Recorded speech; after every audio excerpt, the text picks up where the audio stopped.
বাংলাদেশের যে কোনো দুইজন অপরিচিত ব্যক্তি যদি এক হয়ে চা খায় তখন সেখানে রাজনীতির আলাপ শুরু করে দেয়। আমাদের মধ্যেও সেরকম রাজনৈতিক আলাপ হয়েছে, কিন্তু আমরা সুনির্দিষ্ট কোনো বিষয়ে আলোচনা করিনি। কথাগুলো বলেছেন আপনাদের দলের আমির ডাক্তার শফিকুর রহমান। রাজনৈতিক বিষয়ে বিএনপির ভারপ্রাপ্ত চেয়ারম্যান তারেক রহমানের সাথে কি আলোচনা হয়েছে সেটা সাংবাদিকরা যখন জানতে চান বা প্রশ্ন করেন তখন তিনি এমন করে উত্তর দিয়েছেন। আচ্ছা, চা আড্ডার পরপরই কি আসলে রোজার আগে নির্বাচন চাইতে শুরু করলেন তিনি? এবং তিনি যখন সেটা বললেন তারপরে কোনো ধরনের কোনো চাপের কারণে কি তিনি 24 ঘন্টার ব্যবধানে সেটা পরিবর্তন করলেন কিনা? আমার আগের প্রশ্নটাই নতুন করে করলাম। জি, প্রথম কথা হচ্ছে যে আপনি আগের যে দুটো কোশ্চেন করেছিলেন তার শুরুটা দিয়ে একটু শুরু করি।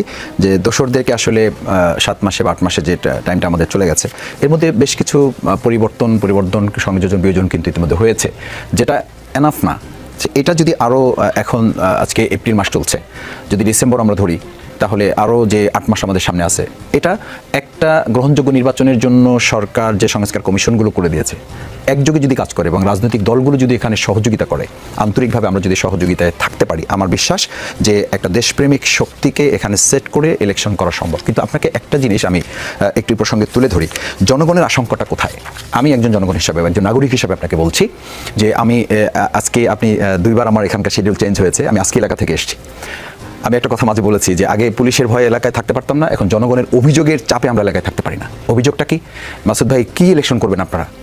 ইলেকশনের আগেই তো সব দখল হয়ে যাচ্ছে, মাঠ দখল হয়ে যাচ্ছে, বাজার দখল হয়ে যাচ্ছে, স্কুল দখল হয়ে যাচ্ছে, মাদ্রাসা দখল হয়ে যাচ্ছে, কলেজ দখল হয়ে যাচ্ছে।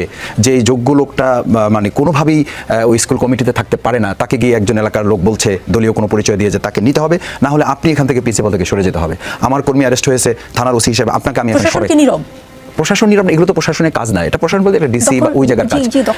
প্রশাসনের কাজটা হচ্ছে, প্রশাসনের এই জায়গায় একটা বক্তব্য আছে, প্রশাসনের বক্তব্য আমি কথা বলেছি। মাসুদ ভাই, আমাদের একটা সীমাবদ্ধতার জায়গা আছে। স্বাভাবিকভাবে যে কোনো দেশে, আপনি শুধু বাংলাদেশ না, যে কোনো দেশে যদি জনগণ আন্তরিকতার সাথে কোনো কিছুতে সহযোগিতা না করে, শুধু প্রশাসন একটা দেশকে পরিবর্তন করতে পারবে না। নির্বাচিত সরকার থাকলে প্রশাসন এভাবে নিশ্চুপ থাকতে পারতো না, সেই জায়গাটা তাদের একটা কথা আছে যে আমরা যদি সেই নির্বাচনটাই অংশগ্রহণমূলক এবং একটা সুষ্ঠু অবাধ না হয়, তাহলে তো আমরা আবার একই জায়গায় পৌঁছে যাচ্ছি। আমি বলছি এই কথাটা যে নির্বাচন যতটা গুরুত্বপূর্ণ, তার আগে নির্বাচনের সিকোয়েন্সটা আমরা যেটা এখন পাচ্ছি, এটা জনগণের কাছে অত্যন্ত সিগনিফিকেন্ট ব্যাপার। যে আমরা আদৌ কি আবার আসলে ভোট দিতে পারছি, আবার কি নিরপেক্ষ একটা জায়গা আমরা তৈরি করতে পারছি, যেখানে ছোট ছোট ইস্যু, একটা ইজারাদারের জায়গা নিয়ে রক্তারক্তি হচ্ছে, একই দলের 3 জন মারা যাচ্ছে ছোট্ট একটা বাজার দখল করতে গিয়ে। সেরকম একটা জায়গায় যখন ইলেকশন হবে, সেই ভোট কেন্দ্র দখল করতে গিয়ে এই একই রকম ঘটনা ঘটবে না, সেই নিশ্চয়তা আমাকে কে দিচ্ছে? আমি সেই নিশ্চয়তা পাচ্ছি কিনা? সেই কারণে আমরা বলছি যে দোসরদেরকে সরানোর পাশাপাশি আমাদের রাজনৈতিক দলগুলোর মানসিকতার সংস্কার প্রয়োজন, আমাদের রাজনৈতিক দর্শনের সংস্কার প্রয়োজন। যে আমরা আসলে জনগণের যে আজকে টপিক বলেছে, জনগণের রাজনীতি না রাজনীতির জন্য জনগণ, এটা তো খুব গুরুত্বপূর্ণ। যে আমরা কি আসলে আদৌ মুখে জনগণের কথা বলছি? ব্যক্তির চেয়ে দল বড়, দলের চেয়ে দেশ বড়, দেশের